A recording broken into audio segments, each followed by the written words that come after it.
Hello, good evening students. स्वागत है आप सभी का आरएनसीसी की इस लाइव क्लास के अंदर। आज की अपनी इस लाइव क्लास में अपन कुछ एमसीक्यू डिस्कस करेंगे जो आपके एग्जाम के पॉइंट ऑफ व्यू से काफी इंपॉर्टेंट है।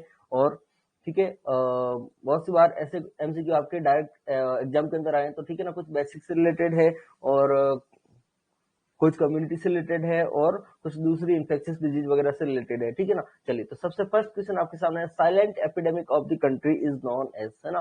तो साइलेंट एपिडेमिक ऑफ कंट्री इनमें से कौन सी डिजीज को माना गया है? ठीक है, ओके। तो उस डिजीज का सिम्टम्स है उसको मेनली किस तरीके से माना है कि ये जो सिम्टम्स हैं ये एक तरीके से आने वाली जो फ्यूचर जनरेशन है, ठीक है ना, या अभी 21 सेंचुरी की बात कर ले उसके अंदर इसको क्या साइलेंट एपिडेमिक माना गया है। ठीक है ना, तो कौन सी डिजीज को साइलेंट एपिडेमिक के तौर पे माना गया है? ए है कोरोनरी आर्टरी डिजीज, बी है क्रोनिक लिवर डिजीज, सी है chronic obstructive lung disease and D है अल्जाइमर्स डिजीज। ठीक है ना, ओके। तो आप मुझे बताएंगे इनमें से कौन सा ऑप्शन करेक्ट रहेगा, कमेंट सेक्शन में आंसर पुट करेंगे अपना।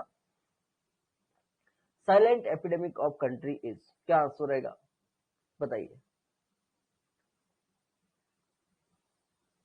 साइलेंट एपिडेमिक ऑफ कंट्रीज क्या आंसर रहेगा? जल्दी से अपना आंसर पुट करेंगे कमेंट सेक्शन के अंदर।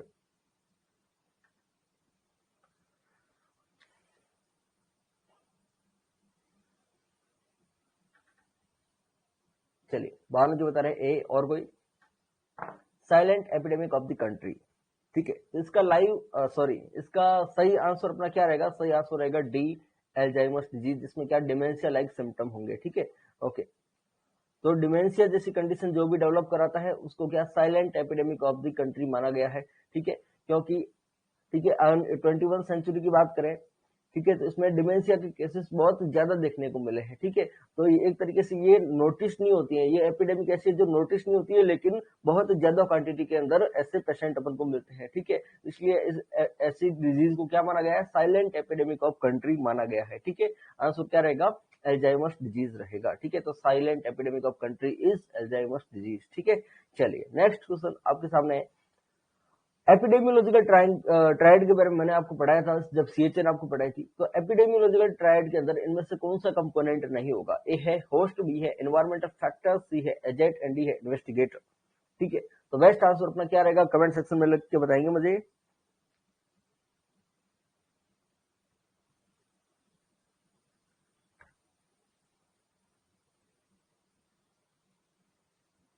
ओके, बताइए क्या आंसर रहेगा इसका?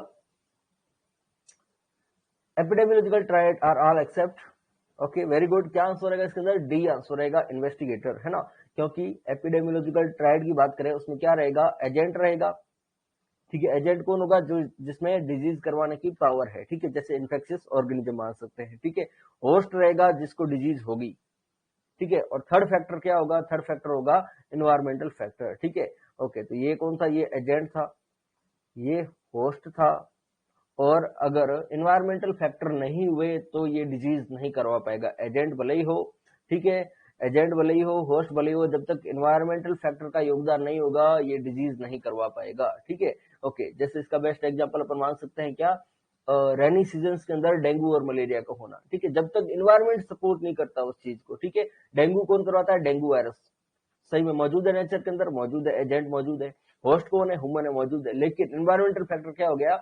इन्वायरमेंटल फैक्टर में एक तो इनके वेक्टर्स वगैरह हो गए और दूसरा खुद इन्वायरमेंट हो गया। भाई जब हैवी रेन होगी तो वाटर कलेक्शन होगा, वाटर कलेक्शन होगा तो मच्छर ज्यादा पनपेंगे, और मच्छर ज्यादा पनपेंगे तो वो एजेंट को ट्रांसमिट कर देंगे। ठीक है ना, तो एक तरीके से देखें, एजेंट, होस्ट और इन्वायरमेंट तीनों जब सम्मिलित रूप से काम करते हैं तो डिजीज हो जाती है। ठीक है, तो एपिडेमियोलॉजिकल ट्रायड का मतलब यही है, इसमें एजेंट, होस्ट और एनवायरनमेंट तीनों का रोल होता है किसी डिजीज को करवाने में, है ना।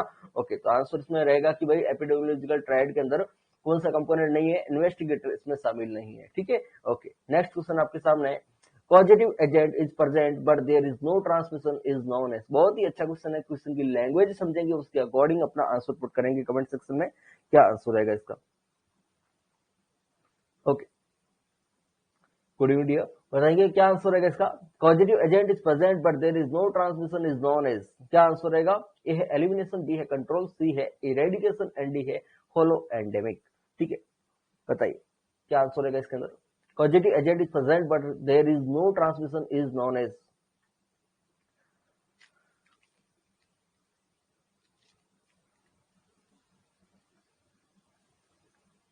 ठीक है।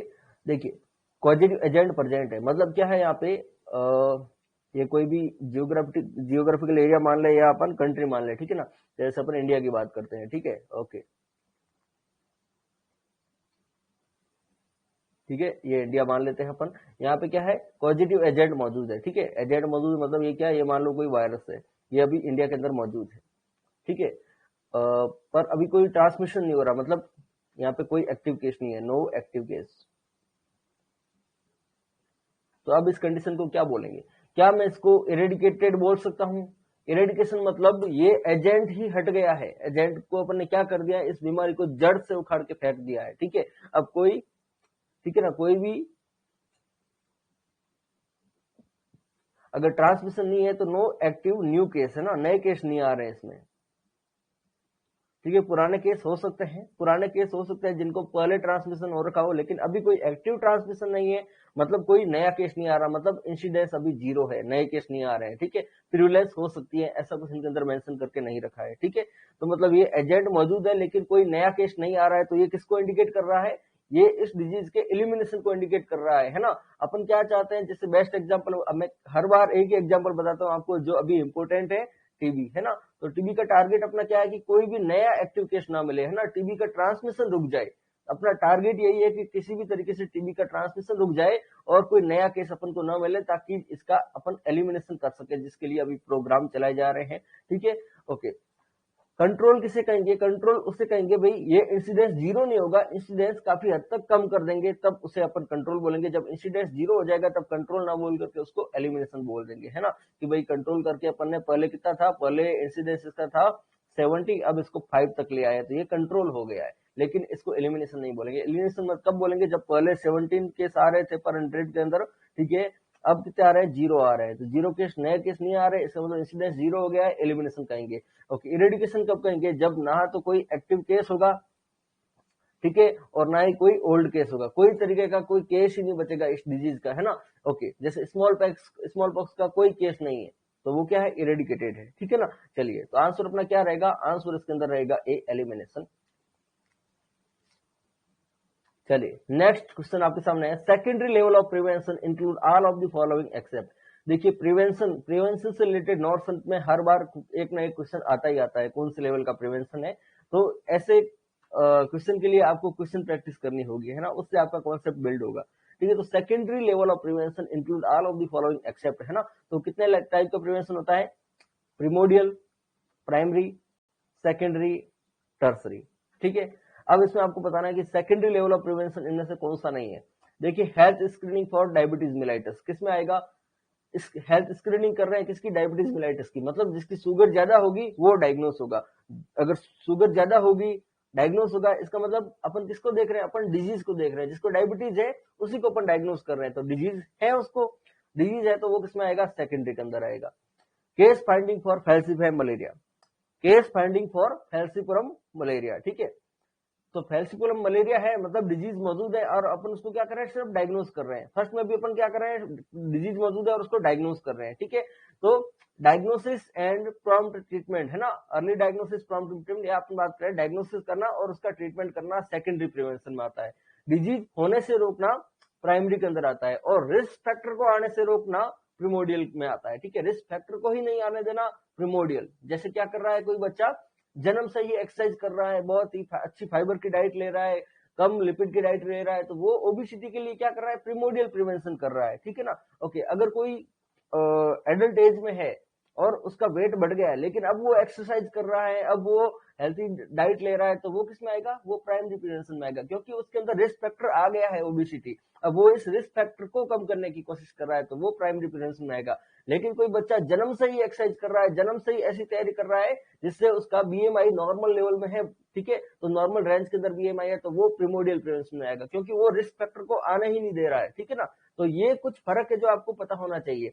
अगर उसको ओबिसिटी आ गई, ओबिसिटी है और अब क्या हुआ, उसको ऐसे चक्कर वगैरह आने लगे, ठीक है, अजीब सा लगने लगा, और उसका जब ब्लड प्रेशर टेस्ट किया गया तो उसमें हाइपरटेंशन मिल गया ना, उसकी बीपी ज्यादा मिल गई, तो जो ये बीपी डायग्नोस की है अपन ने, ब्लड प्रेशर डायग्नोस किया है, हाइपरटेंशन को डायग्नोस किया है, ये कौन से लेवल का प्रिवेंशन स्टार्ट हो गया है यहाँ पे, ये secondary level of prevention start हो गया कि भाई इसके अंदर क्या है, हाइपरटेंशन है अभी, ठीक है ना, मतलब डिजीज है और इसको अपन ने डायग्नोस किया है स्फेग्नोमेनोमीटर के द्वारा, ठीक है। ओके, अब टर्सरी क्या हो जाएगा, हाइपरटेंशन का अपन क्या कर रहे हैं, हाइपरटेंशन का मैनेजमेंट कर रहे हैं, और अगर मान लो क्या हो गया, कोई इन्फेक्ट वगैरह हो गया और उसको अपन ट्रीट कर रहे हैं वापस, ठीक है, और इन्फेक्ट के कारण कोई दूसरी कंडीशन डेवलप ना हो, तो वो टर्सरी लेवल चला जाएगा भाई, अपन उसके कॉम्प्लिकेशन को रोक रहे हैं ना, हाइपरटेंशन के कॉम्प्लिकेशन जो आएंगे उनको रोक रहे हैं, तो वो टर्सरी लेवल ऑफ प्रिवेंशन हो जाएगा, है ना। तो मैंने एक बेस्ट एग्जांपल दे दिया हाइपरटेंशन का, जिससे रिलेटेड आपके आगने वाले नोटसेट में क्वेश्चन बन सकता है, अभी तक नहीं बनाया इसका, ठीक है ना। ओके,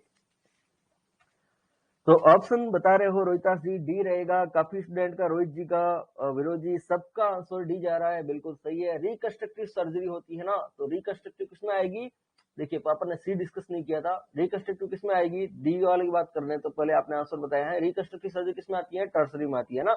ओके, तो रिकंस्ट्रक्टिव सर्जरी क्या है, जो लेप्रोसी के दौरान जो ऑर्गन लॉस होता रहता है उसके लिए अपन क्या कर रहे हैं, रिकंस्ट्रक्शन कर रहे हैं, मतलब उसके कॉम्प्लिकेशंस को अपन प्रिवेंट कर रहे हैं ना, कॉम्प्लिकेशन को ट्रीट कर रहे हैं, ठीक है।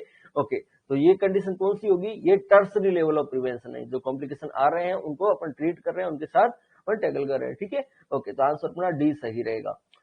सी अपना बच गया था, सी को अपन ने एक्सप्लेन नहीं किया था, कॉन्टैक्ट ट्रेसिंग फॉर एसटीआई, तो ये भी एक तरीके से डायग्नोसिस वाला भी पार्ट है, मतलब ऊपर वाले तीनों क्या है, डायग्नोसिस है, ऊपर वाले तीनों डायग्नोसिस के पार्ट है, तो ये डायग्नोसिस एंड ट्रीटमेंट किसमें आता है, डायग्नोसिस एंड ट्रीटमेंट सेकेंडरी के अंदर आता है, ठीक है, और डिजीज होने से रोकना प्राइमरी में आता है, और रिस्क फैक्टर को आने से रोकना प्रिमोडियल के अंदर आता है, और कॉम्प्लिकेशन के साथ डील करना टर्सरी में आता है, ठीक है। ओके, तो ये आप लाइनें याद रखोगे, यही चीज वापस आपको इस एक्सप्लेनेशन के अंदर एक्सप्लेन की है जो मैंने आपको बताई है, ठीक है। ओके, नेक्स्ट क्वेश्चन आपके सामने है, which of the following is the most logical sequence, और ये बहुत ही इंपोर्टेंट क्वेश्चन लग रहा है मुझे, आपके एग्जाम के पॉइंट ऑफ व्यू से आ सकता है ये, ठीक है। ऐसे सीक्वेंस आपको पता होना चाहिए कि ये इनमें से, ठीक है, किसी भी इंजरी इंपेयरमेंट से रिलेटेड ये सीक्वेंसेस कैसा है, ठीक है ना। ओके, तो ए देर का आपको इंपेयरमेंट होगा, फिर डिजीज होगी, फिर डिसेबिलिटी होगी, फिर हैंडीकैप होगा। बी दिखा रहा है आपको डिजीज होगा, इंपेयरमेंट होगा, डिसेबिलिटी होगा एंड हैंडीकैप होगा। सी दिखा रहा है पहले डिजीज होगा, फिर इंपेयरमेंट होगा, फिर हैंडीकैप होगा एंड लास्ट में डिसेबिलिटी आएगी। एंड डी दिखा रहा है कि पहले डिजीज होगा, फिर वो हैंडीकैप होगा, फिर वो इंपेयरमेंट होगा एंड डिसेबिलिटी आएगी, ठीक है।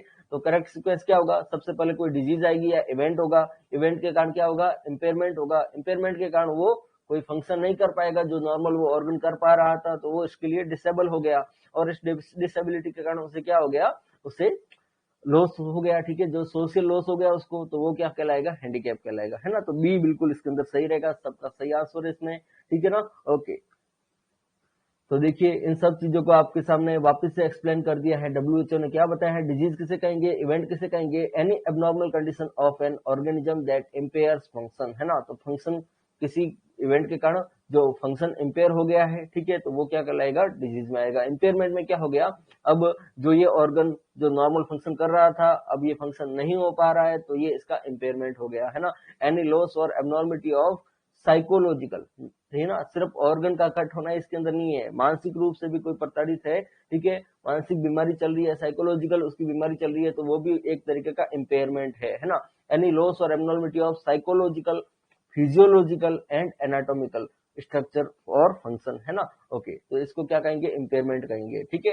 अपन ने जो पिछली एमसीक्यू क्लासेस के अंदर अपन ने देखा था, मेनली अपन ने एनाटॉमिकल स्ट्रक्चर से रिलेटेड बात की थी इम्पेयरमेंट में, भाई किसी का हाथ कट गया, पैर कट गया तो क्या होगा। सिर्फ ये नहीं, दूसरे फिजियोलॉजिकल एंड साइकोलॉजिकल इवेंट भी इसमें शामिल है, जैसे किसी को सिजोफ्रेनिया हो गया, किसी को डिप्रेशन हो गया, तो वो भी एक तरीके का इम्पेयरमेंट है, ठीक है। तो साइजोफ्रेनिक आदमी को वो जॉब पे नहीं रखेंगे, भाई ये तो पागल है, ये जॉब क्या करेगा, है ना, इस तरीके से निकाल देंगे, तो वो क्या हो जाएगा, हैंडीकैप हो जाएगा, ठीक है ना। Okay, disability because of impairment, वो क्या हो जाएगा, डिसेबल हो जाएगा, जो नॉर्मल फंक्शन वो कर रहा था वो नहीं कर पाएगा, है ना। तो एनी रेस्ट्रिक्शन और inability to perform an activity in a range consider normal और ह्यूमन बीइंग, ठीक है ना। ओके, तो हैंडीकैप किससे कहेंगे, a disadvantage for a given individual resulting from an impairment disability that limits और प्रिवेंट फुलफिलमेंट ऑफ, ये लाइन इंपॉर्टेंट है, क्या कर रही है, that limit fulfillment of role considered normal depending on age, sex, social, cultural factor for the individual, ठीक है ना। तो वो नॉर्मल रोल जो नॉर्मल इंडिविजुअल फॉलो करता है, अब ये फॉलो नहीं कर पाएगा, इसलिए इसे हैंडीकैप कहेंगे, है ना। नेक्स्ट क्वेश्चन आपके सामने है विटामिन ए प्रोफाइल एक्सिस, जिसको अपन एनआईएस के अंदर इंक्लूड करके रखते हैं। ठीक है, तो विटामिन ए प्रोफाइल एक्सिस को अपन क्या कहेंगे, ये किस तरीके का प्रमोशन या प्रोटेक्शन या प्रिवेंशन है। ठीक है, ओके, तो ए दिखा रखा है कि आपका ये हेल्थ प्रमोशन है, बी दिखा रखा है कि ये स्पेसिफिक प्रोटेक्शन है, सी दिखा रखा है ये प्रिमोडियल प्रिवेंशन है, डी दिख रहा है सेकेंडरी प्रिवेंशन है। तो किस तरीके का प्रिवेंशन है, वेरी गुड, सबका आंसर इसके अंदर बिल्कुल सही जा रहा है, अच्छी तैयारी आपकी है ना। तो विटामिन ए प्रोफाइल एक्सिस बच्चों में क्या कर रहा है, स्पेसिफिक प्रोटेक्शन दे रहा है, किसके अगेंस्ट। ठीक है, तो जीरोप्थेल्मिया ना हो, विटामिन ए की कमी ना हो। जीरोप्थेल्मिया जिसे अपन बाइटोट्रिस्पोर्ट से क्लिनिकली डायग्नोस करते हैं, तो जीरोप्थेल्मिया से प्रिवेंट करने के लिए स्पेसिफिक प्रोटेक्शन के लिए विटामिन ए प्रोफाइलैक्सिस चलवाया जाता है, विटामिन ए की कमी को दूर रखने के लिए, है ना। ओके, तो बी इसका आंसर सही रहेगा, बिल्कुल सही आंसर है आपका। ये क्या है, किसका एग्जाम्पल है, स्पेसिफिक प्रोटेक्शन का एग्जाम्पल है ना, स्पेसिफिक कंडीशन के लिए अपन इसको प्रोटेक्ट कर रहे हैं। Which of the following is a primary prevention in polio, तो इनमें से बताएंगे पोलियो का जो अपन 4 एग्जांपल में पोलियो से रिलेटेड बातें दे रखी है, इसमें आपको उस लाइन को छांटना है जो प्राइमरी प्रिवेंशन को बता रही है। ए दिख रहा है गुड सैनिटरी मेजर्स, बी दिख रहा है रिहेबिलिटेशन, सी दिख रहा है प्रोविजन ऑफ, ठीक है, provision of 3 dose of OPV in early infancy, and D दिख रहा है collection of stool sample for diagnosis. तो आंसर क्या रहेगा, देखिए प्राइमरी के अंदर क्या आता है, प्राइमरी के अंदर डिजीज होने से रोकना। ठीक है, ओके, तो सिर्फ गुड सैनिटरी मेजर्स काफी नहीं है डिजीज को रोकने के लिए, और भी बहुत सारी कंपोनेंट का ध्यान रखना रहेगा। सबसे इंपॉर्टेंट क्या ध्यान रखना रहेगा, सबसे इंपॉर्टेंट क्या ध्यान रखना रहेगा, सबसे इंपॉर्टेंट वैक्सीनेशन का ध्यान रखना रहेगा। वही चीजें जो पोलियो से बचा सकती है, बाकी चीजें इतनी प्रिवेंट नहीं कर पाएगी, है ना। ओके, तो गुड सैनिटरी मेजर्स को अपन इतना इंपॉर्टेंट नहीं मान सकते, तो इसको अपन गलत कर देते हैं। Rehabilitation mainly tertiary level of prevention होता है। Provision of 3 dose of OPV in early infancy, तो ये देखिए अर्ली इन्फेंसी मतलब अभी इसका बर्थ हुआ है बेबी का, और अभी से अगर इसको ओपीवी पिलाया जाए तो आने वाली लाइफ में इसका ओपी से एक्सपोजर पोलियो वायरस से एक्सपोजर हो भी जाए तो इसको पोलियो नहीं होगा, क्योंकि इसके अंदर इम्यूनिटी रहेगी, है ना, इस वैक्सीनेशन के कारण। तो अपन क्या कर रहे हैं, डिजीज को होने से रोक रहे हैं यहाँ पे, है ना। मतलब वायरस आएगा लेकिन इस पे काम नहीं कर पाएगा, इस पे अटैक नहीं कर पाएगा, क्योंकि ये खुद वैक्सीनेटेड है ना। ओके, तो ये आपका वैक्सीनेशन जो होता है, वैक्सीनेशन हमेशा किसमें आता है, प्राइमरी लेवल ऑफ प्रिवेंशन में आता है। अगर डिजीज नहीं है और डिजीज से पहले वैक्सीनेशन हो रहा है तो वो क्या है, प्राइमरी लेवल ऑफ प्रिवेंशन है। ठीक है, और कई बार क्या होता है, एजेंट के एंटर करने के बाद में वैक्सीनेशन किया जाता है, तो कुछ स्पेसिफिक केसेस में अपन उसको सेकेंडरी मान सकते हैं, बाकी 99.9% में वैक्सीनेशन किसमें आएगा, प्राइमरी लेवल ऑफ प्रिवेंशन में आएगा, है ना। ओके, तो सी इसके अंदर सही रहेगा। डी ऑप्शन आपके सामने दिख रहा है collect of stool sample for diagnosis, जहां भी वर्ड आपको डायग्नोसिस देखने को मिले सीधा आंखें बंद करके कर देंगे, ये सेकेंडरी लेवल ऑफ प्रिवेंशन है। ठीक है, ओके, तो आंसर अपना क्या रहेगा, सी रहेगा, provision of 3 doses of OPV in early infancy. Next question आपके सामने है, at what point in time is the population assessed for calculation of the crude death rate, है ना। तो crude death rate, crude birth rate, इनके लिए साल के अंदर कौन सा डे फिक्स किया गया है ना। तो कौन से दिन का डाटा असेस करके क्रूड डेथ रेट साल की निकाली जाती है। ठीक है, ओके, तो आज से अपन, चलिए गुड, क्या आंसर रहेगा, सी आंसर रहेगा इसके अंदर 1 जुलाई। तो 1 जुलाई का जो डाटा रहता है उसके अकॉर्डिंग, है ना, क्योंकि उसमें क्या देखते हैं अपन, मिड ईयर पॉपुलेशन देखते हैं, है ना, क्रूड डेथ वगैरह हम क्या देखते हैं, मिड ईयर पॉपुलेशन देखते हैं, तो जुलाई 1 इसमें अपन सही आंसर मानेंगे, है ना। तो आंसर रहेगा अपना सी। ठीक है, अब क्रूड बर्थ रेट और क्रूड डेथ रेट क्या होती है, annual number of live birth पर 1000 मिड ईयर पॉपुलेशन। तो पर 1000 मिड ईयर पॉपुलेशन पे जो लाइव बर्थ रहेगी उसको क्रूड बर्थ रेट कहेंगे, एंड क्रूड डेथ रेट किसे कहेंगे, एनुअल नंबर ऑफ डेथ पर 1000 मिड ईयर पॉपुलेशन, है ना। ओके, तो इसे कहेंगे क्रूड डेथ रेट। अभी जो एसआरएस है ना, एसआरएस जो सिस्टम होता है, सैंपल रजिस्ट्रेशन सिस्टम, तो उसका जो 2020 का बुलेटिन है उसके अकॉर्डिंग जो डाटा है, देखिए, है ना, तो अभी 2020 का डाटा आपको याद रखना है। तो क्रूड बर्थ रेट है वो कितनी है, 19.5 पर 1000 mid year population, and crude death rate कितनी है, 6.0 पर 1000 मिड ईयर पॉपुलेशन। ये दोनों डाटा आपको याद रखने हैं, क्रूड बर्थ रेट और क्रूड डेथ रेट से रिलेटेड ये डाटा पूछे जा सकते हैं, है ना। Okay, changes in occurrence of a disease over long period of time are known as. ठीक है, तो डिजीज के क्या बहुत सारे ट्रेंड्स चलते हैं। ठीक है, एक होती है सीजनल ट्रेंड, जैसे क्या है मलेरिया, तो भाई सीजन वाइज सीजन आएगा, अभी रेनी सीजन में है, फिर बाद में सर्दियों में नहीं होगा, फिर बाद में वापस क्या आ जाएगा, रेनी सीजन के दौरान वापिस आ जाएगा। तो ये क्या हो गया, सीजनल ट्रेंड हो गया। ठीक है, तो इस तरीके से बताना है आपको कि बहुत लंबे टाइम बाद कोई बीमारी वापिस आ रही है तो ऐसे ट्रेंड्स को क्या कहते हैं। ठीक है, ऐसे ट्रेंड्स को क्या कहते हैं। ठीक है, over a long period of time. ठीक है, यहाँ पे अगर एक लाइन होती fixed long period of time या फिक्स्ड टाइम के बाद आ रही है तो अपन साइक्लिकल कर देते हैं, हाँ भाई ये इतने टाइम बाद में आ रही है, जैसे 3 से 5 साल बाद में ये रिपीट हो रही है तो ये क्या हो जाता है, साइक्लिकल हो जाता है ना। लेकिन अपन बात करें कि लंबे टाइम बाद में आ रही है और कोई स्पेसिफिक पैटर्न नहीं है इसका आने का, तो इसको अपन किस में मानेंगे, सेक्युलर ट्रेंड के अंदर मानेंगे। किसमें मानेंगे, सेक्युलर ट्रेंड के अंदर मानेंगे, है ना।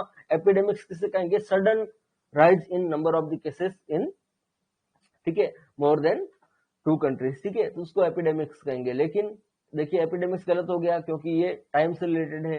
सेकंड है सीजनल ट्रेंड। तो सीजनल आपको पता है कि साल में हर साल जब सीजन आएगा तब ये डिजीज होगी, तो वो मौसम के अकॉर्डिंग है ना, तो वो साल बाय साल आएगी, है ना, ईयर बाय ईयर आएगी। ठीक है, तो बी भी नहीं हो सकता, साइक्लिकल भी नहीं हो सकता क्योंकि यहाँ पे कोई फिक्स टाइम पीरियड का नहीं दे रखा है। ठीक है, एंड डी सेक्युलर ट्रेंड हो सकता है, ये बिल्कुल सही आंसर है क्योंकि ये अच्छे से एक्सप्लेन करता है कि भाई लंबे टाइम बाद में कोई बीमारी आ रही है। ठीक है, ओके, तो आंसर क्या रहेगा अपना, डी रहेगा, सेक्युलर ट्रेंड्स। नेक्स्ट क्वेश्चन आपके सामने है, जो भोपाल गैस ट्रेजेडी हुई थी वो किस टाइप का एग्जांपल थी, है ना, कैसी एपिडेमिक थी। ए है पॉइंट सोर्स एपिडेमिक, बी है कंटिन्यूअस एपिडेमिक, सी है प्रोपेगेटेड एपिडेमिक एंड डी है स्लो एपिडेमिक। ठीक है, तो एपिडेमिक के भी बहुत सारे टाइप होते हैं, तो आपको बताना है कि भोपाल गैस ट्रेजेडी जो हुई थी वो किस तरह की एपिडेमिक थी, है ना। देखिए एक बार एक्सपोजर हुआ था, ठीक है, और एक ही सोर्स से एक्सपोजर हुआ था, तो क्या आंसर जाना चाहिए, है ना। बाई मिस्टेक जो सोर्स था वहां से क्या हो गया, एक्सपोजर हो गया उसका। ठीक है, किसका, गैस का, भोपाल गैस का। ठीक है, ओके, तो आंसर क्या जाएगा, ए चला जाएगा, वेरी गुड, है ना। Point source epidemic, A answer इसके अंदर सही रहेगा क्योंकि जो पॉइंट सोर्स था और सिंगल एक्सपोजर हुआ था उसका, भाई सिंगल टाइम रिलीज हुई थी एक लिमिटेड टाइम के लिए। ठीक है, वहां से गैस रिलीज हुई थी और उसने पूरे भोपाल में त्रासदी मचा दी थी, है ना। ओके, तो क्या एग्जाम्पल क्या आंसर रहेगा अपना, ए आंसर रहेगा, पॉइंट सोर्स एपिडेमिक रहेगा इसके अंदर। ओके,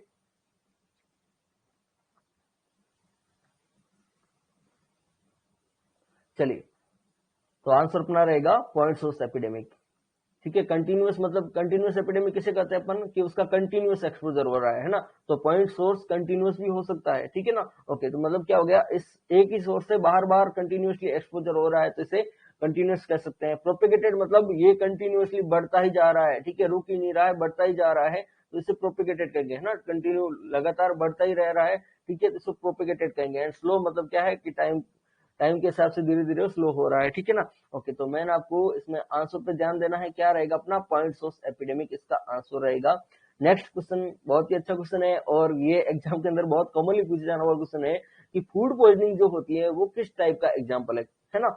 ओके, तो ए है common source single exposure epidemic, A है, बी है आपके सामने common source continuous exposure epidemic, C है प्रोपेगेटेड एपिडेमिक एंड डी है मॉडर्न एपिडेमिक। तो किस टाइप का एग्जांपल है। ठीक है, तो देखिए फूड पॉइजनिंग के जो केस आते हैं ना उनकी क्या हिस्ट्री मिलती है। ठीक है, जैसे मान लो कि एक दिन क्या हुआ, कोई हॉस्टल है, कोई मेस है, उसके अंदर क्या कि खराब सब्जी पहुंच गई, है ना, और उसके कारण क्या हुआ, जिसने भी वो बनी हुई सब्जी खाई है उसको क्या हो गई, फूड पॉइजनिंग हो गई। तो कॉमन सोर्स है, बिल्कुल है, और इस सब्जी का क्या हो जाएगा, सिंगल एक्सपोजर हो जाएगा क्योंकि एक साथ सभी ने खाई है और एक साथ सारे केस मिले हैं, ज्यादा संख्या के अंदर केस मिले हैं, तो इसको क्या मानेंगे अपन, कॉमन सोर्स है, सिंगल एक्सपोजर है। ठीक है, तो आंसर क्या रहेगा अपना, इसके अंदर ए रहेगा, क्या रहेगा, common source single exposure epidemic, है ना। तो फूड पॉइजनिंग जैसे आपने बेकरी की पेस्ट्री से रिलेटेड भी कई बार क्वेश्चन बनता रहता है ना, तो खराब तरीके से अगर पेस्ट्री बनाई गई है, ठीक है, केक खराब तरीके से बनाया गया है, तो वो केक जिसने भी खाया है उसको क्या हो जाएगा, फूड पॉइजनिंग हो जाएगी, तो वो भी common source single exposure epidemic का एग्जांपल रहेगा, है ना। अगर आपको बेस्ट एग्जांपल दूं मैं कॉमन सोर्स कंटिन्यूस एक्सपोजर का, तो देखिए अगर कोई कुआं है, गांव के अंदर कोई एक कुआं है, पानी का एकमात्र सोर्स है, और उसके अंदर कुएं के पानी में क्या हो गया है, कोलेरा का बैक्टीरिया घुल गया है पूरे के अंदर, है ना, पूरा कोलेरा वाला वाटर बन गया है। अब क्या हो रहा है, यहाँ से जो भी आ रहा है पानी भर रहा है और घर के लिए ले जा रहा है। ठीक है, आज फर्स्ट डे पे भी ऐसा ही हुआ, सेकंड डे पे भी ऐसा ही हुआ, थर्ड डे पे भी ऐसा ही हुआ, अलग अलग लोग आ रहे हैं और इस कॉमन सोर्स से क्या हो रहे हैं, बार बार पानी भर के ले जा रहे हैं। ठीक है, तो इनको लगभग महीनों तक क्या हो सकता है, कोलेरा होता रहेगा। तो देखिए कॉमन सोर्स है कि भाई एक हुआ है, कॉमन सोर्स है, लेकिन एक्सपोजर कैसा हो रहा है, कंटिन्यूस हो रहा है। आज भी हुआ, कल भी हुआ, परसों भी हुआ, तो डे बाई डे क्या होगा, कंटिन्यूस उनको एक्सपोजर होता रहेगा, है ना। तो ये क्या हो जाएगा, जो कोलेरा का एग्जांपल होता है वो mainly common source continuous epidemic type का होता है, ठीक है। ओके, तो ये इसमें आपको कंफ्यूज नहीं होना है, आंसर क्या रहेगा अपना, ए रहेगा, कॉमन सोर्स सिंगल एक्सपोजर अगर फूड पॉइजनिंग का है। और अगर कोलेरा वाला ये अगर कुएं का एग्जांपल आपको देखने को मिले तो आप क्या करेंगे, इसमें सिंगल एक्सपोजर की जगह कंटिन्यूस एक्सपोजर कर देंगे, है ना। ओके, नेक्स्ट क्वेश्चन आपके सामने है, infection transmitted to man from vertebrate animal are known as, है ना। तो वर्टिब्रेट से किस में आ रहा है, मैन के अंदर आ रहा है, ठीक है। ओके, तो वर्टिब्रेट को अपन किस नाम से जानते हैं, ठीक है, जूनोस नाम से जानते हैं, ठीक है। जूनोस, जूनोटिक कहते हैं अपन। जूनोटिक डिजीज कौन सी होती है, जो एनिमल्स के अंदर होती है, ठीक है। और अपन एंथ्रो शब्द होता है वो किसके लिए यूज होता है, मैन के लिए यूज होता है, ठीक है। एंथ्रो शब्द होता है वो मैन के लिए यूज होता है, एंड जूनो शब्द होता है वो एनिमल के लिए यूज होता है। तो मतलब किसमें आ रही है ये, एंथ्रो से, सॉरी जूनो से एंथ्रो के अंदर आ रही है, ठीक है ना। तो किसके अंदर आ रही है उसका नाम पहले आएगा, ठीक है। किसके अंदर आ रही है, एंथ्रो के अंदर आ रही है, तो एंथ्रो नाम पहले आएगा, जूनोस नाम बाद में आएगा, ठीक है। तो एंथ्रोपोजूनोसिस इसका सही आंसर रहेगा, है ना। तो किससे आ रही है, मैन फ्रॉम वर्टिब्रेट, मतलब वर्टिब्रेट से मैन के अंदर आ रही है, मतलब जूनोस से एंथ्रो के अंदर आ रही है। तो एंथ्रो पहले आ जाएगा जिसके अंदर आ रही है, और किसके द्वारा आ रही है, जूनोस के द्वारा आ रही है, तो ठीक है। तो एंथ्रोपोजूनोसिस इसका आंसर रहेगा, है ना। तो अपन ऐसे क्या करते हैं कि सबका एग्जांपल देख लेते हैं कि कौन कौन से कैसे एग्जांपल है, ठीक है। तो जूनोस की बात करें अपन, इसमें बात करें एंथ्रोपोजेनेसिस, अपना आंसर रहेगा बी। अब एंथ्रोपोजेनेसिस क्या होगा, infection transmitted from animals to man, है ना। तो एनिमल्स को अपन ने जू से जूनोस से माना है, और मैन को एंथ्रो से अपन ने रिप्रेजेंट किया है, ठीक है। जैसे मानते हैं रेबीज, प्लेग, एंथ्रेक्स, आइडेंटी डिजीज एंड ट्राइकोनोसिस, ठीक है। ये सारी क्या है, ये सारी डिजीज किसमें होती है, एनिमल्स के अंदर होती है, और एनिमल से मैन में आती है, ठीक है। ओके, जैसे रेबिड एनिमल से क्या हो सकता है, रेबिड डॉग से ये आ सकता है, प्लेग आ सकता है, चूहों से आ सकता है, एंथ्रेक्स, हेडेटिडी, ये सब क्या है, ये सब मेनली किसके अंदर होते हैं, एनिमल्स के अंदर होते हैं, लेकिन मैन के अंदर भी ये ट्रांसमिट हो जाते हैं। तब ऐसे इन्फेक्शन को क्या बोला जाएगा, एंथ्रोपोजूनोसिस बोला जाएगा, है ना। ओके, अब एक है जू एंथ्रोपोनोसिस। जू एंथ्रोपोनोसिस मतलब जू के अंदर गया है, किससे, एंथ्रो से, मतलब आदमी से किसमें गया है, एनिमल के अंदर गया है। Infection transmitted from man to animals, तो उसको क्या कहेंगे अपन, जू एंथ्रोपोनोसिस, है ना। ओके, तो ह्यूमन टीबी इन कैटल, भाई ह्यूमन के अंदर जो टीबी था अब वो कैटल के अंदर होने लग गया है, तो ये किसका एग्जांपल हो जाएगा, जू एंथ्रोपोनोसिस का हो जाएगा। एक होता है एमपी, एमपी मतलब बाई डायरेक्शनल, एम्फीजिनोसिस मतलब क्या, बाई डायरेक्शनल ट्रांसमिट हो रहा है किसी डिजीज का, ठीक है। जैसे infection transmitted in either direction between animal और मैन, मैन से एनिमल में हो रहा है, एनिमल से वही डिजीज मैन को हो गई, ठीक है। तो बाई डायरेक्शनल अगर कोई चल रहा है तो वो किसमें आएगा, एम्फीजिनोसिस के अंदर आएगा। जैसे ट्रिपेनोसोमा क्रूजिस का इन्फेक्शन, ठीक है, सिस्टोसोमा जैपोनिकम का इन्फेक्शन, ये दोनों क्या है, एम्फीजिनोसिस का एग्जाम्पल है ना। तो इन तीनों को आपको याद कर लेना है, ठीक है। ओके, अब बहुत ही अच्छा क्वेश्चन है आपके सामने, post exposure vaccination is given in a typhoid, B rabies, C mumps and D rubella. Okay, तो क्या आंसर रहेगा इसमें,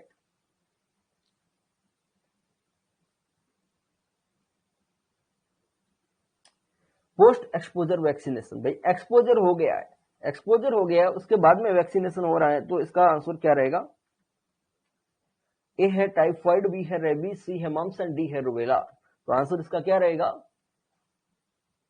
है ना, बिल्कुल सबका सही आंसर जा रहा है इसके अंदर, क्या रहेगा, रेबीज इसके अंदर आंसर रहेगा। भाई रेबीज होने के बाद में आपको पता है एक तो इम्यूनोग्लोबिन्स लगाते हैं, और क्या लगाते हैं साथ साथ में, वैक्सीनेशन भी करते हैं, है ना, एआरवी लगाते हैं, एआरवी एंटी रेबीज वैक्सीनेशन, है ना। ओके, तो एआरवी वैक्सीन भी लगाई जाती है, एंड एंटी रेबीज इम्यूनोग्लोबिन भी लगाई जाती है ना, एंटी सिरा अपन कहते हैं उसको, ठीक है। तो एंटी सिरा भी लगाया जाता है एंड वैक्सीनेशन भी किया जाता है, आपको याद होगा, ठीक है। तो इसके लिए भी अलग अलग रेजिम होती है, थाइड्रेट प्रोस रेजिम हो गई, ठीक है ना। तो वो अलग एडवांस चीज हो गई, अभी यहाँ पे डिस्कस करने का मतलब नहीं है। तो post exposure vaccination is given in rabies, rabies के अंदर दिया जाता है, ठीक है। ओके, अगर मैं पूछूं किसी को मिजल्स है, मिजल्स हो गया है, मतलब इसको मिजल्स है। मिजल्स अभी आपको एग्जाम के अंदर नहीं दे रखा है एग्जाम्पल में, लेकिन अगर एग्जाम्पल में मिजल्स होता तो वो भी सही हो जाता। ठीक है, उसका एक स्पेसिफिक कारण है और मैं बहुत ही इंपॉर्टेंट फंडा आपको समझाने जा रहा हूं, सभी ध्यान से देखेंगे इसको। ठीक है, इसको क्या हो रखा है, मीजल्स हो रखा है। और आज क्या हुआ, इसका कोई दोस्त था और इसके कांटेक्ट में आ गया, है ना। कॉम्प्लिकेट स्पोर्ट देखते हैं, वेरी गुड। ये कांटेक्ट में आ गया है आज, मतलब मीजल्स का वायरस इससे इसमें चला गया, ये अपन मान सकते हैं ऐसा, है ना। तो इसने क्या किया, इसको पता चला कि भाई दोस्त को मिजल्स हो रखा था, तो ये गया हॉस्पिटल गया और हॉस्पिटल में जाके इसने बताया कि भाई मैं ऐसे बंदे के कांटेक्ट में आया हूँ जिसको मिजल्स हो रखा था और मुझे भी चांसेस है कि मुझे भी हो सकता है। ठीक है, तो अगर मिजल्स की वैक्सीन आज लगा दें, आज मिजल्स की क्या लग गई है, इसको वैक्सीन लग गई है। तो देखिए एक बहुत ही इंपॉर्टेंट चीज बताने जा रहा हूँ, सभी ध्यान देंगे। मिजल का इंक्यूबेशन पीरियड होता है लगभग कितना, 10 डेज के आसपास, और वैक्सीन से इम्यूनोग्लोबिन बनने में टाइम लगता है लगभग 8 डेज का। ठीक है, ये बहुत ही इंपॉर्टेंट फंडा है मिजल्स से रिलेटेड, याद रखेंगे सभी। मिजल्स वैक्सीन बनने में उसके इंक्यूबेशन पीरियड से कम टाइम लगाता है, मतलब अगर नेचुरल इन्फेक्शन हुआ तो एंटीबॉडी बनने में लगभग 10 दिन लग जाते हैं ना, लेकिन अगर वैक्सीनेशन किया गया है तो 8 दिन के अंदर एंटीबॉडी बना देगा। तो मतलब इसका क्या हो रहा है, मीजल्स अपने सिम्टम्स कब दिखा रहा है, 10 दिन बाद में दिखा रहा है। उससे पहले अगर एंटीबॉडी बन गई तो ये क्या कर देगा, ये एंटीबॉडी जो बनी है ये मीजल्स के ऊपर काम कर जाएगी और इसके सिम्टम आएंगे ही नहीं। ठीक है, पहले ही मीजल्स काम कर जाएगा।